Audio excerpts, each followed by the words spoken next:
మన జీవితంలో మనము క్రైస్తవులుగా దేవుని నమ్ముకోవాల్సిన అవసరం ఏంటి అంటే, ఎందుకు నమ్ముకోవాలి యేసు ప్రభువుని అంటే ఆశీర్వాదం కోసం కాదు, కానీ అంతము లేని రాజ్యమైన యేసు ప్రభు వారి కోసం నమ్ముకోవాలి. ఎందుకు ఈ మాటలు చెప్తున్నాను అంటే, బైబిల్లో నాకు లాస్ట్ వీక్ నుంచి దేవుడు ఒక మాట నా హృదయంలో నాటించాడు. ఆ మాటని నేను చెప్పాలి అని అనుకుంటున్నాను. ఇక్కడ ఒక మాట చెప్తారు చూడండి, మత్తయి సువార్త 24వ అధ్యాయం 42 చదువు. కావున ఏ దినమున మీ ప్రభు వచ్చునో మీకు తెలియదు గనుక మెలకువగా ఉండుడి. అంటే ప్రభు ఎప్పుడు వస్తాడో తెలియదు, మెలకువగా ఉండాలి. ఆ తర్వాత చదువు. ఏ జామున దొంగ వచ్చునో ఇంటి యజమానునికి తెలిసి ఉండిన ఎడల అతడు మెలకువగా ఉండి తన ఇంటికి కన్నము వెయ్యనీయడని మీరెరుగుదురు. మీరు అనుకొనని గడియలో మనుష్య కుమారుడు వచ్చును గనుకనే మీరును సిద్ధముగా ఉండుడి. యేసు ప్రభు వారు ఒకరోజు రానై ఉన్నారు. మీరు అనుకొనని గడియలో యేసు ప్రభు వారు వస్తారు. మనల్నందరినీ కూడా ఆయన నిత్య రాజ్యమునకు తీసుకొని వెళతాడు. ఎందుకు ఈ మాటలు చెప్తున్నానంటే, మనము యేసు ప్రభు వారి కోసం ఎదురు చూడాలి. మనము ఈ లోకములో శాశ్వతమైన వారము కాము అని మనం తెలుసుకోవాలి. మనము మరి ఎవరమి అంటే, బైబిల్ చూస్తున్న మాట ఏంటంటే, పరదేశులము, యాత్రికులము. మన పట్టణము, పునాదులు కలిగిన పట్టణము ఎక్కడుందంటే దేవుని సన్నిధి దగ్గర ఉంది. నూతన యెరూషలేము కోసం మనము ఎదురు చూడాలి అని వాక్యం చెబుతుంది. ఆయన ఆ రాజ్యానికి తీసుకొని వెళ్ళటానికి మనల్ని సిద్ధపరుస్తున్నాడు. ఏ టైంలో దేవుడు వస్తాడో తెలీదు, కానీ ఆయన వచ్చేటప్పుడు ఎలా ఉండిద్దంట, దొంగ వచ్చినట్టుండిద్ది. ఇంకొక విషయం చెప్తాను చూడండి, 1 తెస్సలోనికలకు రాసిన పత్రిక 5వ అధ్యాయము 1, 2, 3 వచనాలు. సహోదరులారా, ఆ కాలములను గూర్చియు ఆ సమయములను గూర్చి మీకు రాయనక్కరలేదు. రాత్రి వేళ దొంగ ఏలాగూ వచ్చునో అలాగే ప్రభువు దినము వచ్చునని మీకు బాగుగా తెలియను. లోకులు నెమ్మదిగా ఉన్నది, భయమేమీ లేదని చెప్పుకొనుచుండగా గర్భిణీ స్త్రీకి ప్రసవ వేదన వచ్చినట్లు వారికి ఆకస్మికముగా నాశనము తటస్థించును గనుక వారెంత మాత్రమును తప్పించుకొనలేరు. లోకులు నెమ్మదిగా ఉంది అని, ప్రశాంతంగా ఉంది అని అనుకున్నప్పుడు యేసు ప్రభువు వారు వస్తాడు. అందరూ ఏమనుకుంటారు, అమ్మయ్యా నేను ప్రశాంతంగా సెటిల్ అయిపోయాను. ఎక్కువ మంది ఏం ఆలోచిస్తారు, సెటిల్ అవ్వాలి అని ఆలోచిస్తారు. సెటిల్ అవటం అంటే ఏంది, నెమ్మదిగా ఉండాలి, నేను నెమ్మదిగా బ్రతకాలి, నా జీవితంలో ఏ సమస్య ఉండకూడదు, ఏ రోగం ఉండకూడదు, ఏ ఆర్థిక ఇబ్బందులు ఉండకూడదు, ఏ యొక్క మానసిక చికాకులు ఉండకూడదు, నేను ప్రశాంతంగా ఉండాలి, నేను దేవుడు అనుకుంటా ఉంటారు. కానీ దేవుడు లోకులు నెమ్మదిగా ఉంది అని అనుకున్నప్పుడు దేవుడు అకస్మాత్తుగా రావటం జరిగింది. ఆ తర్వాత చదువు. సహోదరులారా, ఆ దినము దొంగవల మీ మీదకి వచ్చుటకు మీరు చీకటిలో ఉన్నవారు కారు. మీరందరూ వెలుగు సంబంధులను పగటి సంబంధులనై ఉన్నారు. మనము రాత్రి వారము కాము, చీకటి వారము కాము. చాలు. ఇక్కడ ఏమంటున్నాడంటే, మీరు వెలుగు సంబంధులు. ఆ రోజు ఎలా వచ్చిందంటే దొంగ వలె వస్తాడు. మీరు చీకటిలో ఉన్నవారు కారు. మనం వెలుగులోకి వెళ్ళాలి, యేసు ప్రభు వారి యొక్క వెలుగులోకి వెళ్ళాలి. మనము చాలాసార్లు ఏం చేస్తామంటే, దేవుడు ఇంకా చాలా టైం ఉంది కాబట్టి మనము మన లోకములో ఉన్న అన్ని పనులు చక్కబెట్టుకొని మనము యేసయ్య రాకడకు సిద్ధపడవచ్చు అని అనుకుంటాం. ఇంకా చాలా టైం ఉంది కాబట్టి మనము మన జీవితంలో ఉన్న కొన్ని విషయాలన్నీ చక్కదిద్దుకుందాం అని అనుకోవచ్చు. కానీ అది ఎలా ఉండిద్దంటే ఆకస్మికంగా జరిగిద్ది అని ఉంది. రాకడికి సూచనలు ఏంటి అని అడిగినప్పుడు చాలా విషయాలు ఉన్నాయి, కానీ మీకు కొన్ని మాటలు చెప్తాను. మత్తయి సువార్త 24వ అధ్యాయంలో కూడా కొన్ని మాటలు రాసుంటాయి. యేసయ్యా నీవెప్పుడు వస్తావు అని ఆయన శిష్యులు అడిగినప్పుడు 24:3, ఆయన ఒలివ కొండ మీద కూర్చుండి ఉన్నప్పుడు శిష్యులు ఆయన వద్దకు ఏకాంతముగా వచ్చి, ఇవి ఎప్పుడు జరుగును, నీ రాకడకును ఈ యుగ సమాప్తికి సూచనలేవి? ఈ యుగ సమాప్తికి, ఈ యుగము సమాప్తి అయిపోవటానికి సూచనలు ఏంటి అని అడిగారు. మాట చెప్పుమనగా యేసు వారితో ఇట్లనేను, ఎవడును మిమ్మల్ని మోసపరచకుండా చూచుకొనుడి. ఎవడు మిమ్మల్ని మోసపరచకూడదు. ఫస్ట్ ఆఫ్ ఆల్ ఏం చేయకూడదు, ఎవడు కూడా మిమ్మల్ని మోసం చేయకూడదు, నేనే దేవుడిని అని చెప్పకూడదు. ప్రతి ఒక్కడు కూడా మనిషే అని మనము తెలుసుకోవాలి. కొంతమంది జీవితాల్లో పాస్టర్ దేవుడు అయిపోతాడు. పాస్టర్ దేవుడు అవడానికి వీలు లేదు. అనేకులు నా పేరట వచ్చి నేనే క్రీస్తునని చెప్తారు అని చెప్తున్నాడు. ఎందుకనంటే కొంతమంది జీవితాల్లో ఏం జరిగిందంట, అపోస్తల కార్యంలో ఉండిద్ది. అక్కడ కొంతమందికి ఏం చేశారంట, వాళ్ళు స్వస్థత కలిగించిన తర్వాత ఆయన శిష్యులు అక్కడున్న వాళ్ళందరూ మీరే దేవుళ్ళు అని చెప్పి వాళ్ళకి ద్యూపతి అని పేర్లు పెట్టి వాళ్ళకి బలి అర్పించటానికి కోడెలు తీసుకొని వచ్చినప్పుడు వాళ్ళు తమ వస్త్రములు చించుకున్నారంట. మేము కేవలం మనుషులం మాత్రమే అని చెప్పారంట. కొంతమంది ఎలా ఉంటారంటే ఈ రోజుల్లో కొన్ని అద్భుతాలు జరగగానే లేకపోతే కొన్ని ఆశ్చర్యకార్యాలు జరగగానే వాళ్ళ జీవితంలో వాళ్ళే దేవుళ్ళు అయిపోతారు. ఎప్పుడు కూడా మనకు నిజమైన దేవుడు ఎవరంటే యేసు ప్రభువారు మాత్రమే. యేసు ప్రభువారే నిజమైన రక్షకుడు అని మనము తెలుసుకోవాలి.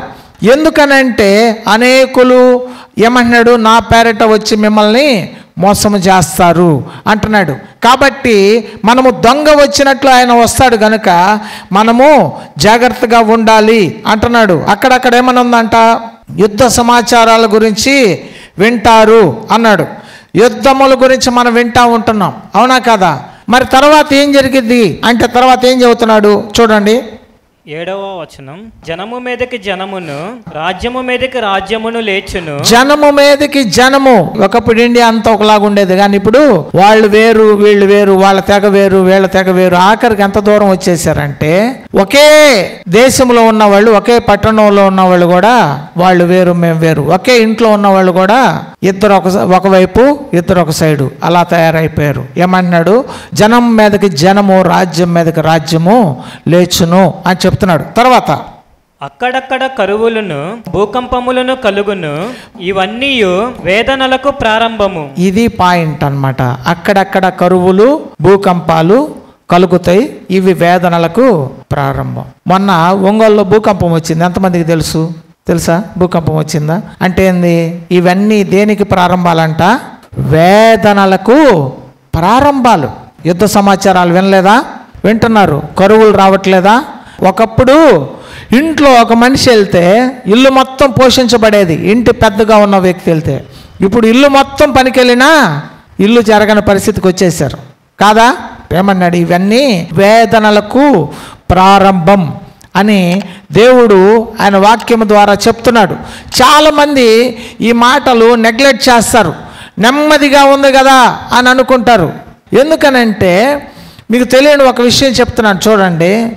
ఇప్పుడు ఈ యొక్క ఎలుగుబంటుని పట్టుకొని సర్కస్ ఆడిచ్చే వాళ్ళు ఏం చేస్తారంటే దానిని ఒక పెను మీద అంటే ఒక ఐరన్ ప్లేట్ మీద నిలబెట్టి దాని కింద చిన్న మంట వేస్తూ ఉంటారు. వేసినప్పుడు ఏం జరిగిద్దంటే అది హీట్ అయ్యి దాని కాలు పైకి ఎత్తబోయేటప్పుడు డ్రమ్ము మీద అలా కొడతారు. కొట్టినప్పుడు ఏమనుకునేది అది, ఓహో ఇలా కొడితే కాలిద్దేమో, మనం కాలు ఎత్తాలేమో అని అనుకునేది. అలా దానికి 1 వీక్ 1 మంత్ ట్రైనింగ్ ఇచ్చిన తర్వాత దాని మీద ఉన్న ప్లేట్ తీసేసిన తర్వాత అదేం చేసింది, దాన్ని మామూలుగా వాళ్ళు ఇలా కొట్టగానే కాళ్ళు అది పైకి లేపటం జరిగింది. ఎందుకనంటే అమ్మో కాలిద్దేమో అనే ఆలోచన దాని మనసులోకి ఏం పడిపోయింది, ఓహో మనము కొట్టినప్పుడు ఇలా కాలు ఎత్తకపోతే ఇది కాలిద్దేమో అని అనుకుంటుంది. అలాగే మనుషుల జీవితాల్లో సాతాను ఏం చేస్తాడంటే చిన్నగా మన జీవితంలో సమస్యలు తీసుకొస్తూ ఉంటాడు. ఆయన రాకడికి సంబంధించిన ప్రతి సూచన జరుగుతూ ఉండిద్ది, కానీ ప్రజలందరూ నెమ్మదిగా ఉంది అనుకుంటారు, ప్రశాంతంగా ఉంది, నేను హ్యాపీగా ఉన్నాను, ప్రశాంతంగా తిన్నాను పడుకున్నాను, నేను ఏదో పని చేసుకొని వచ్చాను, కష్టం చేసుకొని వచ్చాను, అంతవరకు చాలు అని అనుకుంటారు. కానీ అది నిజము కాదు. మీరు అనుకొనని గడియలో మనుష్య కుమారుడు రాకడ ఉండిద్ది అని వాక్యం సెలవిస్తుంది. లోకులు నెమ్మదిగా ఉంది అని అనుకున్నప్పుడు యేసు ప్రభువారు వస్తారు. కొంతమంది విందులు వినోదాలలో మునిగి తేలుతా ఉన్నప్పుడు వస్తాడు. ప్రతి విషయంలో కూడా క్రీస్తు ఉండాలి, క్రీస్తుని మనం కలిగి ఉండాలి, ఏ ప్రాంతంలో ఉన్నా సరే. ఓకేనా? మనం అనుకోనని గడియలో మనుష్య కుమారుడు వస్తాడు. ఇవి వేదనలకు ప్రారంభం. తర్వాత రాసున్న మాట ఏంటంటే అప్పుడు జనులు మిమ్మును శ్రమల పాలు చేసి చంపెదరు. మీరు నా నామము నిమిత్తము సకల జనముల చేత ద్వేషింపబడుదురు. అనేకులు అభ్యంతరపడి ఒకనినొకడు అప్పగించి ఒకని ఒకడు ద్వేషింతురు. అనేకులు ఏం చేస్తారంటే అభ్యంతరపడి ఒకరినొకడు ద్వేషిస్తారు. ఏ విషయాల్లో అభ్యంతరం వచ్చింది? అభ్యంతరపడే విషయాలు ఏంటి? అసలు సంబంధం లేని విషయాలకు ఫీల్ అవుతారు ప్రజలు. ఏ విషయాలు అభ్యంతర పడతారో, ఏ విషయాలు అభ్యంతరాలు పడకూడదో తెలియదు. ఏం చెప్తారు? ఎవరికైనా వాక్యం చెప్పడానికి వెళ్ళారనుకో, చెప్పిన వాక్యం గుర్తుండదు కానీ పనికి మాలిన ప్రతి విషయాన్ని గుర్తుపెట్టుకుంటారు. మన జీవితంలో పనికి మాలిన విషయాలు తీసేయాలి. మన జీవితాన్ని మార్చే విషయాల మీద మనం మనసు పెట్టాలి. కొన్నిసార్లు మనము లోక సంబంధమైన ఆలోచనలతో నిండిపోతారు. అలాంటి విషయాలు కాదు మనం ఆలోచించాల్సింది. ఒకళ్ళకొకళ్ళు అభ్యంతరములు కలిగి ఒకళ్ళనొకళ్ళు ద్వేషిస్తారంట. ద్వేషించడానికి అభ్యంతరానికి కారణం ఏంటంటే ఏమీ లేదు అక్కడ కారణం, కానీ ఏదో ఒక విషయంలో అభ్యంతరం కలిగి ఉంటారు, ఏదో ఒక విషయంలో ఫీల్ అయిపోతూ ఉంటారు. అభ్యంతరములు రాక మానవు, అభ్యంతరములు ఎవరి వల్ల వచ్చునో వానికి శ్రమ. కొంతమంది ఏం చేస్తారు, చిన్న విషయాన్ని కూడా చాలా పెద్ద విషయంగా చేసేస్తూ ఉంటారు. కాబట్టి అభ్యంతరముల విషయంలో కాదు కానీ మనము ఆత్మ విషయంలో పట్టుదల కలిగి మాట్లాడాలి. ఈ వాక్యం ఎలా ఉంది, ఈ వాక్యం విషయంలో మనం ఏమి ధ్యానించాలి, ఈ వాక్యం విషయంలో మనము ఎలా ఎదురు చూడాలి అని మనల్ని మనము ప్రశ్నించుకోవాలి. ఇంకొకరితో మనం మాట్లాడాలి, వాక్యం మాట్లాడాలి. అంతేగాని చాలామంది వాక్యం మాట్లాడటానికి ఇష్టపడరు. ఏం మాట్లాడతారంటే అనవసరమైన విషయాలు మాట్లాడతారు, దానివల్ల అభ్యంతరములు వస్తాయి. తర్వాత అబద్ధ ప్రవక్తలు వచ్చి అనేకులను మోసపరిచెదరు. అబద్ధ ప్రవక్తలు వచ్చి ఏం చేస్తారు? మోసపరుస్తారు. False prophets. అబద్ధ ప్రవక్తలని ఎవరిని అంటారు? అబద్ధ ప్రవక్తలని ఎలా గుర్తుపట్టవచ్చు మీకు తెలుసా? మొదటి యోహాను రాసిన పత్రిక 4వ అధ్యాయము 1వ వచనం. ప్రియులారా, అనేకులైన అబద్ధ ప్రవక్తలు లోకములోనికి బయలు వెళ్ళి ఉన్నారు గనుక, లోకములోనికి బయలుదేరి ఉన్నారు. అబద్ధ ప్రవక్తలు చాలా మంది లోకంలో ఉన్నారు. ఈ వాక్యము రాయబడే టైంలోనే వాళ్ళు చెప్తున్నారు ఆల్రెడీ బయలుదేరి ఉన్నారు. ఏంటి వాళ్ళ యొక్క లక్షణాలు? ప్రతి ఆత్మను నమ్మక ఆయా ఆత్మలు దేవుని సంబంధమైనవో కావో పరిశీలించి తెలుసుకోవాలి.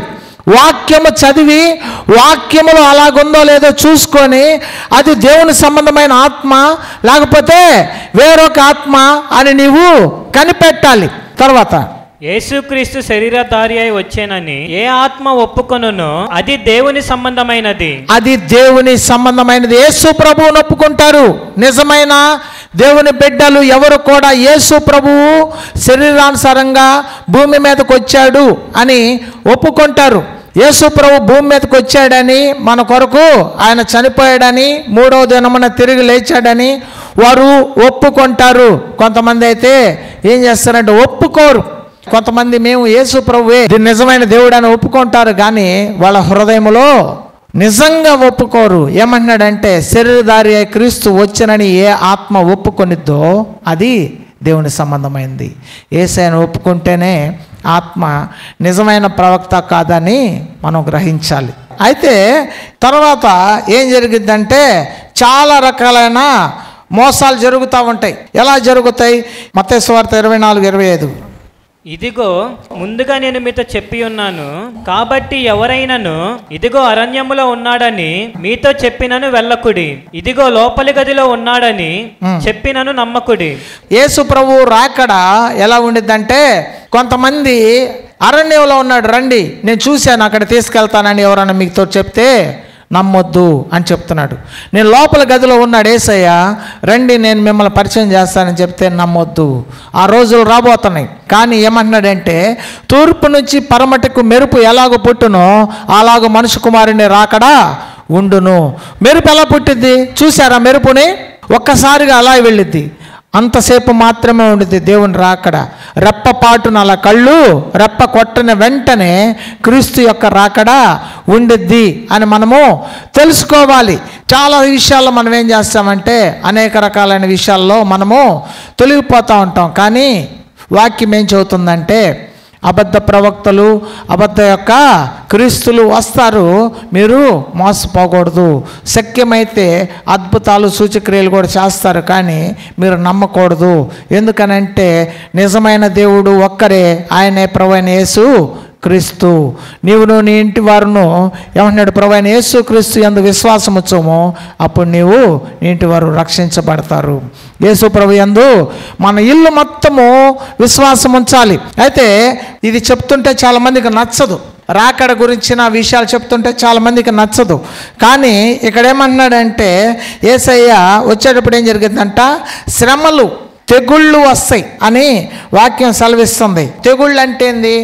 ఇప్పుడు ఏమంటారు? వరుసన ప్రతి విధమైన డిసీజులు, జలుబులు, టైఫాయిడ్లు, మలేరియాలు, లేకపోతే ఇంకొకటి క్యాన్సర్ డిసీజెస్, అనేక రకాలైన ఏమంటారు ఈజీగా జబ్బులు లేని మనిషి లేకుండా లేడు.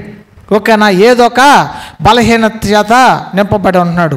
తెగుళ్ళు కూడా వస్తాయి అంట. వేదనలకు ప్రారంభం. మనము జాగ్రత్త పడాలి, ఆయన రాకడకి సిద్ధపడాలి. చాలామంది ఈ లోకమే శాశ్వతమైంది అన్నట్లుగా ఈ లోక సంబంధమైన విషయాల్లోనే ఆలోచన పెట్టుకొని ఉంటారు. యథార్థమైన మనసు కలిగిన వారుగా ఉండరు. ఏమంటారంటే ఈ లోకంలో ప్రజెంట్ నా సిచ్యువేషన్లో నాకు జవాబు వస్తే చాలు అని అనుకుంటారు. కాదు, దేవుడు ఏం చెప్తున్నాడంటే ఆయన ఏ క్షణం వస్తాడో నీకు తెలియదు, కాబట్టి నీవు సిద్ధపడి ఉండాలి. చాలామంది సిద్ధముగా ఉండరు. సిద్ధముగా ఉండని వ్యక్తులు చాలా బాధను అనుభవించాల్సిన పరిస్థితి వచ్చింది. కాబట్టి మనము రెడీగా ఉండాలి. మన జీవితంలో మేలు పొందుకోవటం విషయం వేరు, కానీ ఏ విషయంలో ఉండాలంటే మనము ఆయన రాకడ విషయంలో సిద్ధపాటు కలిగి మనము ఉండాలి. లూకాసు వార్త 16వ అధ్యాయం ఒక మాట ఉంది, చూడండి. లూకాసు వార్త 16వ అధ్యాయం 14 నుంచి చదువు. ధనాపేక్ష గల పరిసయ్యులు ఈ మాటలన్నీ విని ఆయనను అపహసించుచుండగా, ఎందుకనంటే దేవుని గురించి చెప్పేటప్పుడు ధనము అడ్డం వచ్చినప్పుడు అనేకులకి ఎగతాళిగా ఈ మాటలు కనపడతాయి. అనేకులు ఏం చేస్తున్నారంటే వాళ్ళ హృదయంలో ధనాపేక్ష పెట్టుకొని యేసు ప్రభువు వారు చెప్తున్న మాటలను అపహాస్యం చేస్తున్నారు, ఎగతాళి చేస్తున్నారు. ఈ మాటలు అంత వాల్యూ కలిగినవి కావు అని వాళ్ళు చెప్తున్నప్పుడు యేసు ప్రభువు వారు ఒక మాట చెప్తున్నాడు. ఏమని చెప్తున్నాడు? ఆయన మీరు మనుష్యుల ఎదుట నీతిమంతులు అనిపించుకొని వారు గాని దేవుడు మీ హృదయములను ఎరుగును. నువ్వు మనిషి ముందు నీతిమంతుడిగా, నీతిమంతురాలుగా కనపడాలని నువ్వు అనుకుంటున్నావేమో, కానీ దేవుడైతే మన హృదయాలను చూస్తున్నాడు. ఒకవేళ నువ్వు ఏ స్థితిలో ఉన్నా, ఓహో పాస్టర్ గారు చూడట్లేదేమో, లేకపోతే విశ్వాసులు చూడట్లేదేమో, సంఘస్థులు చూడట్లేదేమో అని మీరు అనుకున్నా, నేను అనుకున్నా, దేవుడు మన హృదయాలను చూస్తున్నాడు అని వాక్యం సెలవిస్తుంది. ఏమన్నాడంటే ధనాపేక్ష ఉన్న వాళ్ళు మనుషుల ముందు నీతిమంతులుగా ఉంటారు. ప్రార్థన అంశాలు ఏముంటాయి అన్న? ఆ విషయం, ఈ విషయం, ఓకేనా? అన్ని విషయాలు దేవుడు చేస్తాడు. తర్వాత చూడండి, మనుష్యులలో ఘనముగా ఎంచబడినది దేవుని దృష్టికి అసహ్యము. మనుషులలో ఘనముగా కనపడేది దేవుని దృష్టికి అసహ్యము. ఘనముగా ఏం కనపడింది? మంచి ధనవంతుడు అందరి ముందు ఎలా కనపడతాడు? గొప్పగా కనపడతాడు. కొంతమంది ఏం చేస్తారు? అవమానపడినప్పుడు నా దగ్గర ధనం లేదని కదా వీళ్ళందరూ నన్ను అవమానపరిచింది, నేను అలాగలాగా ధనము సంపాదించి వీళ్ళందరికీ సమాధానం చెప్పాలనుకుంటారు. అవునా కాదా? సాతాను అట్లాంటి చెడ్డ హృదయాన్ని కూడా తీసుకొస్తాడు. ఎందుకని? నువ్వు ఇంకా సంపాదించి అనేకుల్లో మంచి పేరు తెచ్చుకుంటాడు. మనుషులలో ఘనముగా కనపడున్నది దేవుని దృష్టికి అసహ్యము అని దేవుడు చెప్తున్నాడు. అయితే ఇక్కడ ఓకే, తర్వాత చూడండి 19వ వచనం నుంచి చదువుదాం. ధనవంతుడు ఒకడుండెను, అతడు ఊదారంగు బట్టలను సన్నపు నార వస్త్రములను ధరించుకొని ప్రతి దినము బహుగా సుఖపడుచుండువాడు. ప్రతి దినము ఎవ్రీ డే అతను లావిష్ లైఫ్, ఓకేనా, సంతోషముగా ఏమంటారు లగ్జరీగా బ్రతుకుతా ఉన్నాడు. ఓకే. లాజరు అని ఒక దరిద్రుడు ఉండెను. వాడు కురుపులతో నిండిన వాడై ధనవంతుని ఇంటి వాకిట పడి ఉండి అతని బల్ల మీద నుండి పడు రొట్టె ముక్కలతో ఆకలి తీర్చుకొనగోరెను. అంతేకాక కుక్కలు వచ్చి వాని కురుపులు నాకెను. ఆ దరిద్రుడు చనిపోయి దేవదూతల చేత అబ్రహాము రొమ్మున ఆనుకొనుటకు కొనిపోబడేను. ఏమన్నాడు? అబ్రహాము రొమ్మున దేవదూతలు. ఒక మనిషి చనిపోయిన తర్వాత ఏం జరిగిద్దో తెలుసా? ఇద్దరు వస్తారు. వస్తే దేవదూతలు వస్తారు, లేదంటే సాతాను దూతలు వస్తారు. తెలుసా మీకు? మీరు డెడ్ బాడీల కాడికి వెళ్ళినప్పుడు మీరేదో సరదాగా వెళ్తారేమో, కానీ అక్కడ ఉంటే ఏంజల్స్ ఉంటాయి, లేదంటే డీమన్స్ ఉంటాయి. ఎందుకు? బైబిల్లో ఎక్కడన్నా ఉందా మాట? నువ్వు చెప్పిన మాట ఎక్కడైనా ఉందా అంటే చూడండి, యూదా రాసిన పత్రిక 1:9. అయితే ప్రధాన దూత అయిన మికాయేలు అపవాదితో వాదించుచు మోషే యొక్క శరీరమును గూర్చి తర్కించినప్పుడు దూషించి తీర్పు తీర్చ తెగింపక ప్రభువు నిన్ను గద్దించునుగాక అనేను. మికాయేలు ఎవరితో అనింది? అపవాదితో. ఆ బాడీ కోసం ఇద్దరు ఫైట్ చేస్తున్నారు. ఈ బాడీ నాది, ఈ బాడీ నాది అని. ఈ బాడీని నేను నరకానికి తీసుకెళ్ళాలి, ఈ బాడీ నేను. ఇందాక లాజరు చనిపోయినప్పుడు దేవదూతల చేత అతను కొనిపోబడెను. ఒక బాడీ దగ్గర ఖచ్చితంగా ఏం జరిగిద్ది మీకు తెలియాలి. ఒక మనిషి చనిపోయిన తర్వాత ఎండ్ అయిపోయిద్దేమో అనుకుంటారు. అక్కడ ఏం జరిగిద్దంట? అపవాది మికాయేలు రెండు అక్కడ నిలబడి ఉండి తర్కించుచున్నాయి. ఇతను ఈ విషయంలో దేవునికి యథార్థంగా ఉన్నాడు కదా, మరి ఈ విషయంలో తప్పిపోయాడు కదా, మరి ఈ విషయంలో ఇలా ఉన్నాడు కదా, మరి నరహంతకుడు కదా, మరి ఈ విషయంలో దేవునికి లోబడ్డాడు కదా, మరి రాతితో మాట్లాడమంటే బండను కొట్టాడు కదా అని తర్కించుచున్నాయి. మన జీవితాల్లో కూడా ఉండిద్ది. వాని క్రియలు వాని వెంట వచ్చును. తెలుసా మీకు? మీరు అనుకుంటా ఉండారేమో ఏం లేదేమో, సింపుల్గా అవతల పడేస్తారేమో అనుకోవద్దు. అక్కడ నుంచి ఇంకొక జర్నీ ప్రారంభించబడింది. లాజర్ అనే దరిద్రుడు చనిపోయి పాత పెట్టబడి తర్వాత దేవదూతల చేత కొనిపోబడెను. అయితే అక్కడేమని రాస్తుంది? తర్వాత మన వాక్యంలోకి వద్దాం. ధనవంతుడు కూడా చనిపోయి పాతి పెట్టబడేను. అప్పుడు అతడు పాతాళములో బాధపడుచు కన్నులెట్టి దూరము నుండి అబ్రహామును అతని రొమ్మును ఆనుకొని ఉన్న లాజరును చూచి, తండ్రివైన అబ్రహామా, నా యందు కనికరపడి తన వ్రేలి కోనను నీళ్లలో ముంచి నా నాలుకను చల్లార్చుటకు లాజరును పంపుము. పాతాళమునకు వెళ్ళిన తర్వాత ఏం జరిగిద్ది? అగ్ని ఆరదు, పురుగు చావదు. కొంతమంది ఈ బాధలు తట్టుకోలేక చచ్చిపోదాం అనుకుంటా ఉంటారు. ఏం పెద్ద బాధలు కాదు. అసలైన బాధలు ప్రారంభమయ్యేది ఎక్కడ? పాతాళంలో. చాలామంది లేస్తే నేను చచ్చిపోతాను. సరే వెళితే అర్థమైంది. భార్యలను బెదిరించే భర్తలను బెదిరించే భార్యలు ఉంటారు. ఏంది? నేను చనిపోతాను కాదు. నీకు తెలియని ఇంకొక లోకం ఉంది. సూసైడ్ చేసుకున్నవాడు నరకానికి వెళ్ళిపోతాడు. ఎక్కడుందంటే యోధా ఇస్కరియోతు సూసైడ్ చేసుకున్నాడు, అహితోపేలు సూసైడ్ చేసుకున్నారు అంటే వాళ్ళు విశ్వాసములో భ్రష్టులై తమను తామే పొడుచుకున్నారు అని వాక్యం సెలవిస్తుంది. అదొక స్పిరిట్. సూసైడ్ అనేది అదొక దురాత్మ. కాబట్టి ఎవరు కూడా అట్టి ఆలోచనలకి చోటు ఇవ్వకూడదు. అయితే ఇక్కడ ఏమంటున్నాడంట? తండ్రివైన అబ్రహామా, నా ఎందుకు కనికరపడి నా నాలుకను చల్లార్చుటకు లాజరును పంపుము. నేను ఈ అగ్ని జ్వాలలలో యాతన పడుచున్నాను. అగ్ని జ్వాలలు ఉన్నాయి అని ఎలా తెలుసు? బైబిల్లో చూడండి, యెషయా గ్రంథం 66వ అధ్యాయం చివరి వచనం. వారు పోయి నా మీద తిరుగుబాటు చేసిన వారి కళేబరములను తేరి చూచెదరు. దేవుని మీద తిరుగుబాటు చేసిన వారి యొక్క కళేబరములు చూస్తారు. వాటి పురుగు చావదు, వాటి అగ్ని ఆరిపోదు. ఇది వాక్యము. అగ్ని ఆరదు, పురుగు చావదు అని బైబిల్ చెబుతుంది. ఓకేనా?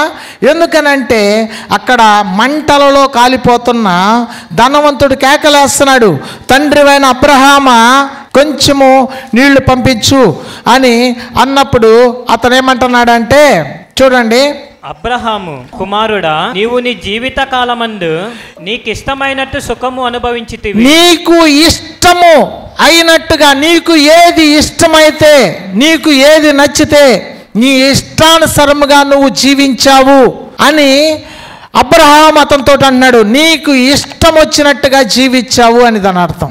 నీకు చెప్పేవాళ్ళాడు. ఎవడన్నా నిన్ను చెప్తే, నిన్ను గద్దిస్తే కోపం ఎందుకు? ఇష్టం వచ్చినట్టుగా జీవించాలి. మనల్ని ఎవరు గద్దించకూడదు, మనల్ని ఎవరు ఏమీ అనకూడదు. మనకు నచ్చినట్టుగా వినాలి. మనల్ని ఏం మాట్లాడకుండా నీకు ఆశీర్వాదం కలిగిద్ది, నీకు మేలు కలిగిద్ది అన్న వాక్యమే వినాలి. నీకు స్వస్థత వచ్చింది అనేదే వినాలి. నీ జీవితం మార్చుకోమని చెప్పే వాక్యం మాత్రం వినొద్దు. దానివలన నీవు చాలా నష్టంలోకి వెళ్తావు. కాబట్టి జాగ్రత్తగా ఉండు. మీకు ఒక విషయం తెలుసా? దేవుడు ప్రేమిస్తున్నాడు మనల్ని. నువ్వు ఇంకా సజీవుడిగా ఉన్నావంటే దేవుడు నిన్ను ప్రేమిస్తున్నాడు. నీ ఇష్టానుసారంగా నీవు దుష్టత్వముతో, గర్వముతో దేవుని వాక్యాన్ని వినకుండా విచ్చలవిడిగా నువ్వు ఉంటే తర్వాత రోజు పాతాళములో కొన్ని మాటలు వినాల్సి వచ్చింది. నీ ఇష్టం వచ్చినట్టుగా నీవు జీవించావు. నీకెవరు భయమో లేదు, ఎవరు చెప్పినా వినని స్థితి. ఎవరు నాకు చెప్పేదేంటి, సేవకుడు నాకు చెప్పేదేంటి, వాళ్ళు నాకు చెప్పేదేంటి, నా జీవితం నాకు తెలుసు అని నువ్వు ఒకవేళ అనుకుంటున్నావేమో. ఇది వాక్యం ముందుకు వెళితే మీకు అర్థమైంది దాని పరిస్థితి. ఇక్కడేమని రాస్తుందంట, నీ జీవితకాలమందు నీకు ఇష్టమైనట్టు సుఖము అనుభవించితివి. నీకు ఇష్టమైనట్టు సుఖము అనుభవించితివి. సుఖమైన జీవితాన్ని ప్రజలు కోరుకుంటారు. సుఖముగా ఉండాలి. ప్రార్థన అయిపోయిన తర్వాత ఏదైనా కొంచెం పని చేయాలనుకో, కాదు నేను లాస్ట్లో రావాలి. వాక్యం మొదలయ్యి ఒక అరగంట అయిపోయినా రావాలి. వాక్యం కళ్ళు మూసుకోమనగా వెళ్ళిపోవాలి. ఎందుకని? టీవీలో ఛానల్స్ అయిపోతూ ఉంటాయి, ప్రోగ్రాం అయిపోతూ ఉండేది, ఏసీ వేసుకొని పడుకోవాలి. ఎందుకంటే సుఖము. నీ ఇష్టం వచ్చినట్టుగా నువ్వు జీవిస్తున్నావు. గుర్తుపెట్టుకో, దేవుడు కన్సిడర్ చేస్తాడు ఇవన్నీ. చాలామంది ఏమనుకుంటారు, దేవుని సన్నిధిలో ఎదురు చూడటం ఇష్టం ఉండదు. వెయిట్ చేయలేని వాళ్ళు కొంతమంది, లేటుగా వచ్చేవాళ్ళు కొంతమంది. అయ్యో, మీకు ఒక విషయం తెలుసా, దేవుడు చూస్తున్నాడు. నీకు ఇష్టం వచ్చినట్టు నువ్వు సుఖం అనుభవిస్తున్నావు. నీకు ఏ టైం పడితే ఆ టైంలో నువ్వు ఉంటున్నావు. దయచేసి దేవుడు నిన్ను, నన్ను, మనల్ని గమనిస్తున్నాడని జ్ఞాపకం చేసుకోండి. తర్వాత చూడండి, అలాగుననే లాజరు కష్టము అనుభవించినని జ్ఞాపకము చేసుకొనుము. ఇప్పుడైతే వాడు ఇక్కడ నెమ్మది పొందుచున్నాడు. కష్టమైనా సరే నువ్వు దేవుని యందు విశ్వాసం పోకూడదు. నేను దేవుని పరిశుద్ధ గ్రంథం పెట్టుకొని నా ముందు పెట్టుకొని చెప్తున్నాను. నేను ఒక వాక్యము టైంకి అందుకోవటం కోసం, ఒక్క మీటింగ్కి ఒక వాక్యానికి టైంకి అందుకోవటం కోసం దగ్గర 3000 కిలోమీటర్ల నుంచి వచ్చాను. నేను చైనా బార్డర్ దగ్గర నుంచి వచ్చాను. నేను అర్థమైందా? మీరు ఇంతకంటే దూరస్తులైతే కాదు. దేవునికి నువ్వు ఇవ్వాల్సిన వాల్యూని నువ్వు ఇవ్వాలి. నువ్వు ఏం విత్తుతావో అదే నువ్వు కోస్తావు. ఆ రోజు దేవునికి చాలా చుట్టుపక్కల ప్రాంతాల వాళ్ళందరూ వస్తున్నారు. దేవునికి నేను ఆ విషయంలో ఎంతెంత దూరం నుంచి వచ్చానో నాకు దేవుడికి తెలుసు. నువ్వు సోమరిగా ఉంటే నీ ఫలము కూడా అదే కోస్తావు. సోమరి అయిన చెడ్డదాసుడా, నీకు ఇచ్చిన తలంతు ఏమైపోయింది అని దేవుడు అడుగుతాడు. కొంతమంది సోమరితనంగా ఉంటారు. ఓకేనా? దానివల్ల ఫలము రాదు. ఓకే, ఇక్కడ ఏమన్నాడంటే, ఒకతను కష్టం అనుభవించాడు, ఒకతను ఇష్టము అనుభవించాడు. యేసు ప్రభువుని వెంబడించే వారు ఎలా ఉంటారంటే ఇరుకు మార్గంలో ప్రవేశిస్తారు. ఇరుకు మార్గమున ప్రవేశించ ప్రయాసపడుడి. ఇరుకు మార్గంలోకి వెళ్ళాలి మనం. చాలామంది విశాల మార్గంలో ప్రవేశించాలనుకుంటారు. ధనము కావాలి, డబ్బు కావాలి, ఇళ్ళు కావాలి, బంగారము కావాలి, సమాజంలో పేరు కావాలి, క్రీస్తు కావాలి, పరలోక రాజ్యం కావాలి, అన్నీ కావాలి. కానీ ఏమంటున్నాడంటే ఇరుకు మార్గములోకి మనము వెళ్ళాలి. ఇరుకు మార్గంలోకి వెళితే అప్పుడే మనము దేవుని రాజ్యంలోకి వెళ్ళగలుగుతాం. తర్వాత చూడండి, చదువుచారు. ఇప్పుడైతే వాడు ఇక్కడ నెమ్మది పొందుచున్నాడు. నీవు యాతన పడుచున్నావు. నీవు యాతన, నరకం అనేది ఏంటంటే యాతన. పాతాళములో మంటలలో ఉండటం అనేది యాతనది. మనం చాలామంది అనుకుంటామో ఇది యాతన కాదేమో, అది పెద్ద విషయం కాదేమో అనుకుంటాం. అది యాతన. అందులోకి వెళితే మరలా తిరిగి రాలేము. ఓకేనా? వన్స్ ఒక మనిషి వెళ్ళిపోతే ఆ మనిషి మరలా తిరిగి రాలేడు. ఆ తర్వాత చదువు. అంతేకాక ఇక్కడ నుండి మీ యొద్దకు దాటగోరు వారు దాటిపోజాలకుండునట్లును, అక్కడి వారు మా యొద్దకు దాటి రాజాలకుండునట్లును మాకును మీకును మధ్య మహా అగాధం ఉంచబడి ఉన్నదని చెప్పాను. దాటి రావటం కుదరదు. ఒక్కసారిగా నీ లోకంలో నుంచి నువ్వు దాటి వెళ్ళావంటే దేవుని దూత కానీ అపవాది కానీ ఎవరో ఒకళ్ళ చేతిలోకి వెళ్ళి తర్వాత నుంచి దాటి రాలేవు. అక్కడ నిలబడి ఏమంటారు, అనేకులు ప్రార్థన చేసినా దాటి రాలేవు. కాబట్టి దయచేసి గుర్తుపెట్టుకోండి, దేవుని వాక్యం చదువుతున్న మాట ఏంటంటే మారు మనసు పొందాలి. ఓకేనా? అక్కడ తర్వాత ఏమంటున్నాడు, అప్పుడతడు, తండ్రి, అలాగైతే నాకు 5 సహోదరులున్నారు. వారును ఈ వేదనకరమైన స్థలమునకు రాకుండా వారికి సాక్ష్యం ఇచ్చుటకై నా తండ్రి ఇంటికి పంపవలేనని నిన్ను వేడుకొనుచున్నాను నేను. అందుకు అబ్రహాము, వారి యొద్ద మోషేయు ప్రవక్తలను ఉన్నారు, వారి మాటలు వినవలెనని అతనితో చెప్పగా అతడు, తండ్రివైన అబ్రహామా, అలాగూ అనవద్దు. అక్కడేమన్నాడంటే అక్కడ చాలా మంది దేవుని వాక్యం చెప్పేవాళ్ళు ఉన్నారు, వాళ్ళ మాట వింటే చాలు అని చెప్పాడు. బతికున్న వాళ్ళు చెప్పిన మాట బతికున్న వాళ్ళు వింటేనే బాగుంటుంది. చచ్చిపోయిన వాళ్ళు లేచి వచ్చి చెప్తే దయ్యం వచ్చింది అనుకుంటారా లేకపోతే ఏమనుకుంటారు? కూర్చొని ప్రశాంతంగా రెఫరెన్స్లు తీస్తారా? ఏమంటున్నాడు, అక్కడ మోషేయు ప్రవక్తలను ఉన్నారు, వారి మాటలు వినాలి. చాలామంది దేవుని మాటలు వినరు. ఏం చేస్తారు? టైం పాస్ అనమాట. 24 గంటలు తిరుగుతారు. 24 గంటలు ఫోన్లు, లేకపోతే ఇంకొకటి. నీకు ఇష్టం వచ్చినట్టు నువ్వు జీవిస్తున్నావు, దేవుడు దాన్ని కన్సిడర్ చేస్తాడు. కొంతమంది ఆరాధనలో సమయానికి ఉండరు, దేవుని వాక్యం వాళ్ళ హృదయంలోకి తీసుకోరు. నేను ఎందుకు చెప్తున్నానంటే, లోకులు నెమ్మదిగాను ఉందనుకున్న టైంలో అనుకోనని గడియలో ఆయన దొంగ వచ్చినట్టు వస్తాడు. నువ్వు ఊహించవు, అంతా మామూలుగానే ఉంది. ఈ వారం కూడా మామూలుగానే ఉంది. ఈ వారం కూడా వాక్యం ప్రారంభమయ్యేలకు 12 అయింది. నేను 12 గంటలకి 12:10కి వెళ్తే సరిపోయిద్ది అని అనుకుంటే, పాస్టర్ రావటానికి ముందే ప్రభు వచ్చేసాడు అనుకో, ఏం జరిగిద్ది అంటే, టయానికి మందిరానికి రమ్మనేది కాదు వాక్యము. దేవుడు ఏ క్షణమైనా మనల్ని దర్శిస్తాడని గుర్తుపెట్టుకోమనేది వాక్యం. ఎందుకనంటే మన జీవితంలో మనకి ఇష్టం వచ్చినట్టుగా జీవిస్తున్నాము. ధనాపేక్ష కలిగిన పరిశీలతో దేవుడు చెబుతున్నాడు. ధనాపేక్ష కలిగిన వాళ్ళు ఎగతాళి చేస్తారు. దేవుడి మాటలు అవన్నీ అట్లాగే చెప్తూ ఉంటారులే, అవన్నీ చెబుతూ ఉంటావులే. నాతో చాలామంది అంటూ ఉంటారు, డబ్బు ఉండాలి, డబ్బు లేకుండా ఎలా బతుకుతావు ఈ లోకంలో. నిజమే, డబ్బు కూడా కావాలి, కానీ దేవుడు ఇస్తాడు. మీ జీవితాల్లో 100 ఫలాన్ని ఇస్తాడు. మొదట ఆయన రాజ్యాన్ని, ఆయన నీతిని వెతికితే నీకేమి కావాలో నీ పరలోకపు తండ్రికి తెలుసు. చాలామంది ఏమనుకుంటారంటే, ధనము కూడా కావాలి. నరుని కష్టము చేత యెహోవా ఇచ్చు ఆశీర్వాదము అధికము కాదు. నీ కష్టం వలన నువ్వు ధనాన్ని పెంచుకోలేవు, కానీ దేవుని మాట వలన నీకు ఆశీర్వాదం వచ్చింది.